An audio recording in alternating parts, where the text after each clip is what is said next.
अशनीर ग्रोवर की इस allegedly call recording को सुनिए। Sorry, I don't know, sir, what you're saying. You don't know what I'm saying. घर से उठा के ना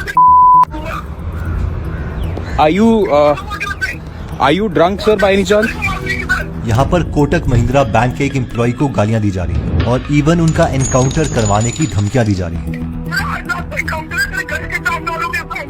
इस कॉल के पीछे की स्टोरी ये है कि अशनीर को नायका आईपीओ के शेयर्स खरीदने थे और इसके लिए वो कोटक से 500 करोड़ का एक लोन लेने वाले थे और इसकी सारी फॉर्मेलिटीज भी पूरी हो गई थी। बट बिल्कुल लास्ट मूवमेंट में कोटक ने इस लोन को कैंसिल कर दिया और अशनीर को करोड़ों का नुकसान हो गया, जिसके बाद अलेजेडली उन्होंने कॉल में गालियां दी और कोटक को लीगल नोटिस भी भेज दिया। बट सवाल ये उठता है कि एक मिलियनर होते हुए भी अशनीर शेयर्स खरीदने के लिए बैंक से लोन क्यों ले रहे थे। दरअसल यहाँ पर अशनीर लोन लेके और भी ज्यादा पैसे कमाने और अमीर बनने की प्लानिंग कर रहे थे और फाइनेंसिंग में इसे लेवरेजिंग कहा जाता है। यहाँ अगर नायका के शेयर्स की वैल्यू अपने खरीदे हुए प्राइस से 1% भी बढ़ती तो लोन की वजह से उन्हें 1% of 500 crore which is 5 crore का प्रॉफिट उन्हें मिल जाता। इस कॉन्सेप्ट को हम आगे डिटेल में समझेंगे।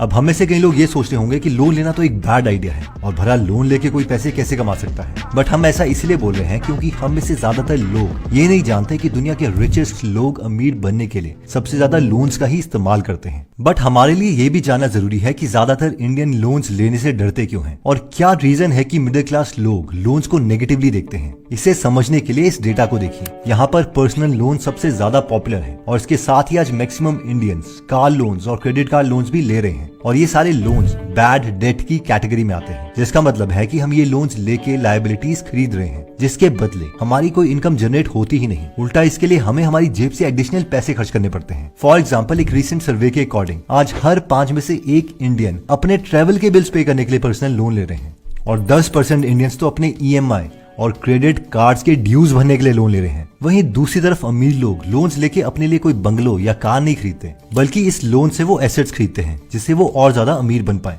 फॉर एग्जाम्पल, वो लोन पे लिए हुए पैसों को रियल एस्टेट, स्टॉक्स या बिजनेस में लगाते हैं जिससे उन्हें अपने लोन की ईएमआई से ज्यादा रिटर्न्स मिलते हैं। इनफैक्ट हर वेल्दी इंसान काफी सारे लोन्स लेके ही आज वेल्दी बने हैं और ये मेरा नहीं, क्रेडिक्स के फाउंडर कुणाल शाह का मानना है। Every wealthy person has become wealthy by taking a lot of loans. But यहाँ डिफरेंस यही है कि ये सारे लोन्स गुड डेट की कैटेगरी में आते हैं जिसे एसेट्स में या फिर उस बिजनेस को एक्सपैंड करने के लिए इन्वेस्ट किया जाता है ताकि वो हजारों करोड़ों रुपए के प्रॉफिट कमाए। अब हम में से कई लोग सोच रहे होंगे कि 1, हम जैसे मिडिल क्लास लोगों को ऐसे इन्वेस्टमेंट करने के लिए भला पैसे कौन देगा, और 2, इवन अगर हमें लोन मिल भी जाता है तो एक आम आदमी की रिस्क टेकिंग एबिलिटी होती कितनी है। वो लोन वाले पैसों को ऐसी जगह लगाने का रिस्क कैसे ले जहाँ पर पूरे पैसे डूबने के चांसेस हैं। और ये पॉइंट एकदम ठीक है। किसी भी नॉर्मल मिडिल क्लास आदमी को अशनीर ग्रोवर की तरह 500 करोड़ का लोन कोई भी नहीं देगा, ना ही उन्हें कोई रियल एस्टेट या किसी बिजनेस में इन्वेस्ट करने के लिए लोन आसानी से मिलने वाला है। और इस प्रॉब्लम का सोल्यूशन यही है कि हम स्टार्टिंग में वहां से शुरू करें जहां पर बहुत ही कम पैसे लगा के हमें ज्यादा ग्रोथ मिल सके, बेशक वो शुरुआत कितनी ही छोटी क्यों ना हो। और कुछ ऐसा ही इन नॉर्मल मिडिल क्लास लेडीज ने आज से 60 साल पहले किया है। इन्होंने 1600 करोड़ की कंपनी खड़ी कर दी और वो भी बिना किसी एजुकेशन और बिना किसी बिजनेस एक्सपीरियंस के, वो भी अपने घर की छत से शुरू करके। हम बात कर रहे हैं लिज्जत पापड़ की और इनके फाउंडर्स ने पहले दिन सिर्फ 4 पैकेट बेचे थे और काफी कम लोगों को ये पता है कि इस कंपनी को 1959 में 7 मिडिल क्लास गुजराती लेडीज ने शुरू किया था ताकि उनको घर चलाने के लिए कुछ एक्स्ट्रा पैसे मिल सके। और इसे शुरू करने के लिए उन्होंने 80 रुपए का एक छोटा सा लोन लिया था। वही आज लिज्जत पापड़ इतना सक्सेसफुल है कि ये ऑलमोस्ट 50,000 लोगों को एम्प्लॉयमेंट दे रहा है और इनका एनुअल टर्नओवर 800 करोड़ से भी ज्यादा है। ठीक इसी तरीके से 1978 में ये लड़की एक पुराना गराज रेंट पे लेती है और पूरे दिन गर्मी में यहाँ काम करती रहती है ताकि वो अपनी बायोटेक्नोलॉजी कंपनी खोल सके। और शुरू में तो किसी ने सपोर्ट नहीं किया, बल्कि उल्टा इनके साथ कोई काम करने के लिए भी रेडी नहीं था। और फाइनली एक रिटायर्ड कार मैकेनिक को इन्होंने हाथ जोड़ के मनाया और वो भी काम करने के लिए इसीलिए रेडी हुआ क्योंकि उसे कहीं और जॉब नहीं मिल रही थी। यहाँ पर हम कोई और नहीं बल्कि बायोकॉन की फाउंडर किरण मजुमदार शॉ की बात कर रहे हैं, जो ये भी बताती हैं कि कैसे 25 साल की एज में जब उन्होंने बायोकॉन स्टार्ट किया तो उनके बैंक अकाउंट में सिर्फ 10,000 रुपए थे और कोई भी बैंक उन्हें लोन देने के लिए तैयार नहीं था। लेकिन बहुत ही मुश्किलों के बाद किरण मजुमदार शॉ ने बायोकॉन को ग्रो किया और आज बायोकॉन 30,000 करोड़ की कंपनी है और हाल ही में उन्होंने अपना बिजनेस एक्सपैंड करने के लिए $1.2 बिलियन का लोन लिया, यानी 10,000 करोड़ रुपए का loan.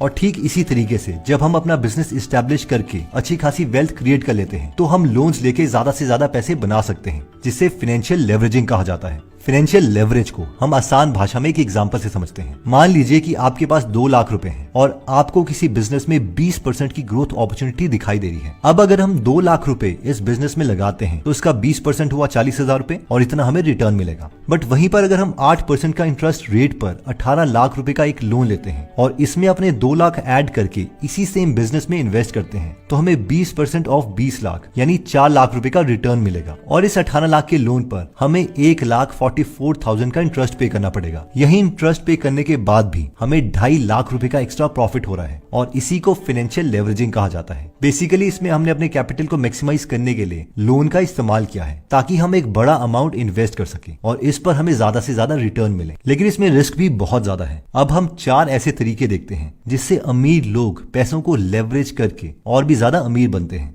Method 1, investing in commercial properties, जिसमें हम रेंटल इनकम अर्न कर सकते हैं। इसकी एक बहुत ही इंस्पायरिंग स्टोरी है। इमेजिन कीजिए कि इंसान है जिसकी 5,000 रुपए की सैलरी है और वो एक छोटी सी दुकान में हेल्पर का काम कर रहा है और वो इस मेथड को यूज करता है। तो उसे आज कितना रेंट मिलता होगा? 50,000 रुपए, 1 लाख रुपए? नहीं, 2021 में इन्हें 769 करोड़ का रेंट मिला है। इनफैक्ट इन्हें सिर्फ एक बिल्डिंग से 4 करोड़ रुपए पर मंथ का रेंट मिलता है। इनका नाम है विजय अग्रवाल, जो कि एक सत्वा ग्रुप नाम की रियल एस्टेट कंपनी के आज मैनेजिंग डायरेक्टर हैं और इनकी खुद की नेटवर्थ 4,000 करोड़ से भी ज्यादा की है। और अगर हमें भी लोन लेके ज्यादा से ज्यादा प्रॉफिट या रेंटल इनकम कमानी है तो हम उन प्रॉपर्टीज को खरीद सकते हैं जो अपनी एक्चुअल वैल्यू से काफी कम प्राइस में बिक रही हैं। और इसे करने का तरीका गैरी केलर ने अपनी book millionaire real estate investor में बताया है। बेसिकली वो बताते हैं कि कई प्रॉपर्टीज हैं जो फैमिली डिस्प्यूट्स, फैमिली इमरजेंसीज या फिर लोन प्रॉब्लम के चलते काफी डिस्काउंटेड प्राइस में बिक जाती हैं और हमें ऐसी ही प्रॉपर्टीज को ढूंढना है। फॉर एग्जाम्पल, आज गोवा की जो प्रॉपर्टी प्राइस की ग्रोथ है और रेंटल यील्ड है वो बहुत ज्यादा है और अगर हम इस वेबसाइट पे जाएं तो हमें यहाँ गोवा की वो सारी प्रॉपर्टीज दिखेंगी जिसके ओनर लोन रीपे नहीं कर पा रहे हैं। सो बैंक इन प्रॉपर्टीज को काफी सस्ते प्राइस में ऑक्शन करता है। जैसे कि यहाँ गोवा के पॉश एरिया के 2 घर सिर्फ 70 लाख के ऑक्शन में बिक रहे हैं, जो कि इसकी रियल मार्केट वैल्यू से काफी कम है। और as a thought experiment, let's say कि हम 10 लाख का डाउन पेमेंट करके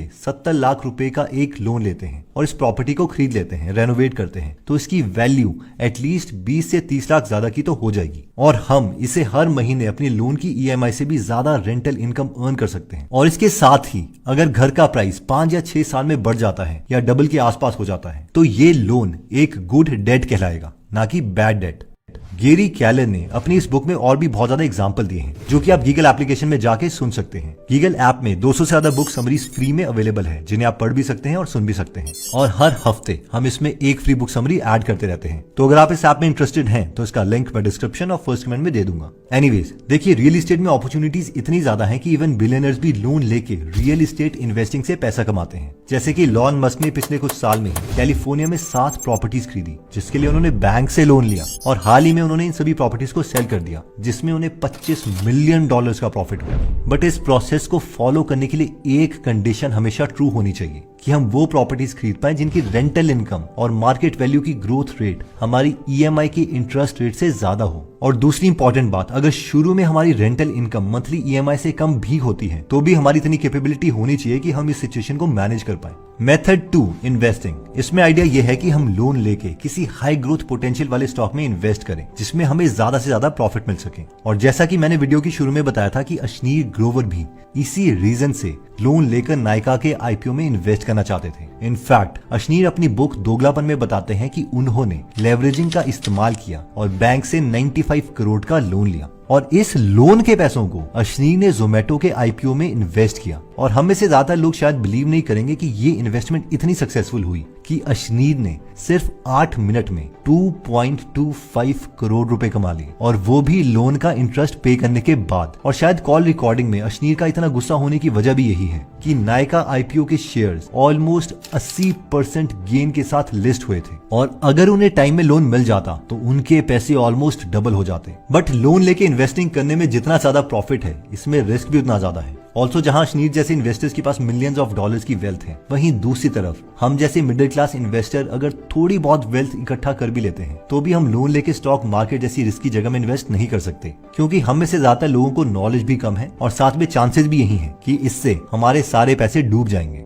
मेथड 3, बट अगर हम रियल इस्टेट और स्टॉक की उतनी नॉलेज नहीं रखते हैं तो हम लेवरेजिंग का इस्तेमाल अपने बिजनेस प्रॉफिट्स को बढ़ाने के लिए कर सकते हैं। और इसमें 2 तरीकों से हम लोन लेके अपने बिजनेस को एक्सपैंड कर सकते हैं। पहला तरीका यह है कि जैसे हाल ही में मुकेश अंबानी ने $5 बिलियन का एक लोन लिया, जो अब तक की हिस्ट्री में इंडिया का सबसे बड़ा कॉर्पोरेट लोन है। बेसिकली उन्होंने ये लोन अपने बिजनेस को एक्सपैंड करने के लिए और पूरे देश में 5G नेटवर्क को बढ़ाने के लिए लिया है। इवन वेदांता ग्रुप के चेयरमैन और फाउंडर अनिल अग्रवाल भी ये बताते हैं कि कैसे जब वो अपना माइनिंग बिजनेस ग्रो करना चाह रहे थे तो उन्हें कोई 50 लाख का लोन भी नहीं दे रहा था। तो अनिल अग्रवाल जी ने धीरूभाई अंबानी जी को अप्रोच किया और उन्हें एक पार्टी में बुलाकर उस बैंक के मैनेजर से मिलवाया, जिसके बाद वो बैंक मैनेजर इतना इम्प्रेस्ड हो गया कि उन्होंने अनिल अग्रवाल जी को 50 लाख का लोन दे दिया। और आज वेदांता ग्रुप इंडिया की सबसे बड़ी माइनिंग कंपनीज में से एक है और अनिल अग्रवाल जी खुद एक बिलियनर है। सो अगर हमें अपने एग्जिस्टिंग बिजनेस में स्कोप दिखता है और अगर हमें इसमें लोन का इंटरेस्ट रेट से डबल या इवन ट्रिपल वाली ग्रोथ अपॉर्चुनिटी दिखती है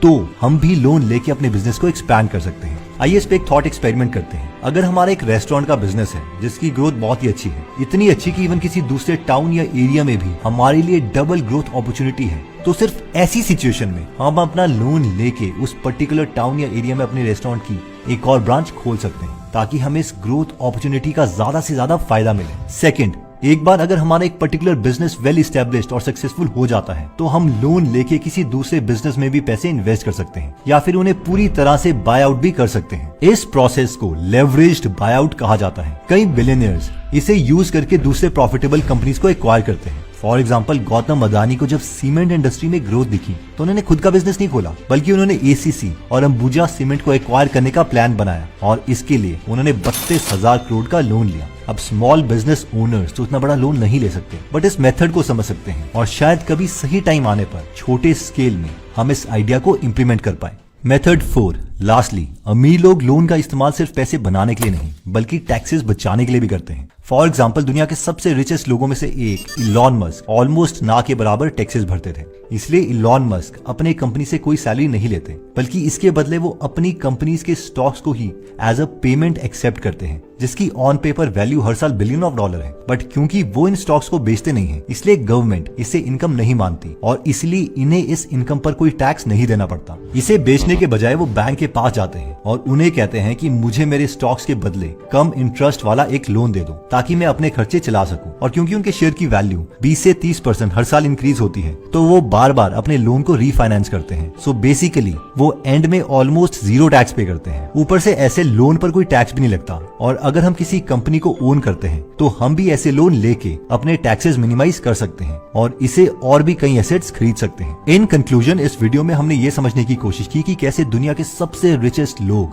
लोन लेके ही अमीर बनते हैं और कैसे वो अपने पैसे को लेवरेज करके और भी ज्यादा पैसे कमाते हैं। बट अगर हम मिडिल क्लास इंडियंस की बात करें तो हम में से ज्यादातर लोग लोन लेके ऐसे इन्वेस्टमेंट करने का रिस्क नहीं ले सकते। ज्यादा से ज्यादा या तो हम लोन का इस्तेमाल करके एक खुद का बिजनेस एस्टेब्लिश कर सकते हैं या फिर हम इसमें छोटे मोटे कमर्शियल प्रॉपर्टीज ले सकते हैं। इससे ज्यादा रिस्क लेने के लिए सबसे बड़ी प्रॉब्लम यह है कि हमारे पास उतनी नॉलेज नहीं है और हाँ, उतनी रिस्क कैपेबिलिटी भी नहीं है। इसलिए मेरे ओपिनियन में सबसे पहले तो हमें खुद को एजुकेट करना चाहिए और बाद में थोड़ी बहुत इन्वेस्टमेंट करके अपने कम पैसों में मिस्टेक्स कर लेनी चाहिए ताकि बड़ा रिस्क लेके बड़ा धमाका ना करें। और सेविंग और इन्वेस्टमेंट करने के सबसे बेस्ट तरीकों पर हमने ये वीडियो भी बनाई है, जिसे आप यहाँ पर आई के बटन को क्लिक करके देख सकते हैं। फाइनली सबसे इंपॉर्टेंट बात, लेवरेजिंग बहुत ही इंपॉर्टेंट कॉन्सेप्ट है, लेकिन ये धमाका भी है जो सिर्फ हमारे ऊपर भी चल सकता है। फाइनली आई होप ये वीडियो आपको बहुत अच्छी लगी होगी और इसे जरूर अपने फैमिली वाले ग्रुप में व्हाट्सएप में जरूर शेयर कीजिए ताकि आपके फैमिली मेंबर्स या फ्रेंड्स को पता लगे कि लोन की पावर क्या है और ये बैकफायर भी कैसे कर सकता है।